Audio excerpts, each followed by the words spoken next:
Hello friends, good morning. My name is Amarachi Joke Anthony and you're welcome to today's broadcast. Today I will be talking on a very important topic I have captured, how to grow your belief. How to grow your belief. Just like your muscle, the way you exercise your muscle, that's the way you exercise your belief. I know you've seen guys with six packs, those kind of stuff, six packs, broad shoulder and all of that. Now, those guys took time to get the stuff. It didn't just happen in a day. Now, the more they went to the gym, the more they did exercise and all of that, their morning routine and all of that, they gradually developed that. Now, the same way you develop your muscles, that same way you develop your belief. Beliefs are like muscles, you develop them. If you don't have belief enough in what you're doing, you won't get the corresponding result. So I want to talk about belief. Now, there are conditions that are necessary to grow your belief. And one of those conditions is environment. An environment is a place that supports your existence. An environment is any place that supports your existence. So your house can be your environment, your car can be an environment, wherever you are that supports your existence is your environment. Now some of us have wonderful vision and we're wondering why that vision has not been translated into what we want it to be. Check your environment. Who do you talk to? How does where you stay support what you want to become? How does where you stay support what you want to do? Very important question. Environment. For some of us that grew up in a very noisy, very wonderful environment, I would say, very wonderful environment.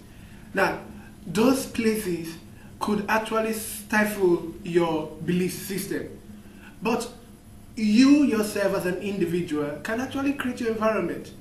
Like I usually say, there are homes you go to, you'll see a library. Those libraries are intentionally built.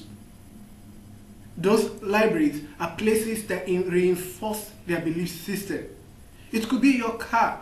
What kind of message do you play in your car? What kind of music do you hear? Do you listen to?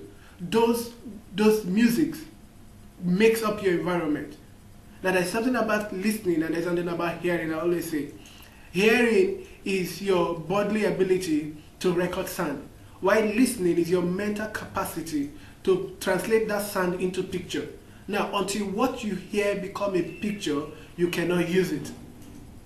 So your environment paints that picture to you, because your environment is a place where you hear, where you listen. And some people carry out meditation in their environment, and at that process, because it's conducive enough for them to meditate, you find out they get inspired, they hear things, words that change their life. So your environment is very critical to your belief system, to growing your belief system. Another thing I want to talk about is credible people, not people. A lot of us have people, but we don't have credible people. There's something about people. You can find people anywhere, everywhere. In the market, you can find people. In the church, you can find people. Wherever you go on the street, you can find people. But you cannot find credible people everywhere. So I want you to do this. Go through your contact list and look at your contact.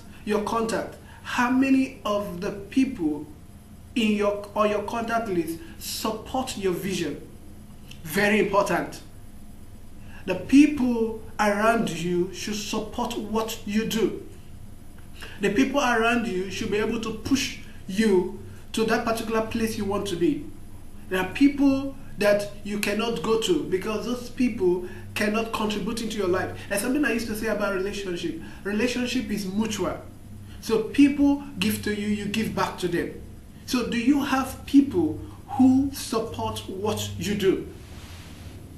Do you have people who are willing and ready to support what you do? So credible people, I say, credible people.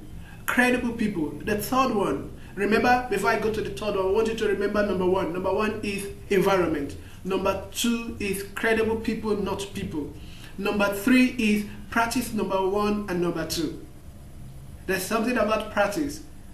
I usually say, repetitious information creates faith. The more you practice again and again and again and again, you create faith. And like the word of God will always say, that faith cometh by hearing. So the more you hear your vision, the more you create the right environment, you have credible people in your life, the more you practice this, the more you grow your belief. So practice is a third one. So practice number 1 and number 2. Now before I go, I want to drop this with you. It takes courage to start, patience to continue, faith to finish, and grace to finish well. I'll repeat that. It takes courage to start, patience to continue, faith to finish, and grace to finish well.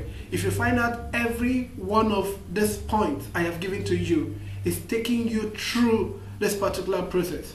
So I want to hear from you how this particular broadcast has really affected or contributed to your life. So write down, you can just drop in a comment on the comment box, you can just drop something for me. I can actually discuss with you. So you can follow me on Facebook, Obara Chijoke, on Twitter, Obara Chijoke, on LinkedIn, Obara Chijoke, and on Instagram, Obara _ Chijoke. So I want to hear from you how this broadcast has really impacted your life.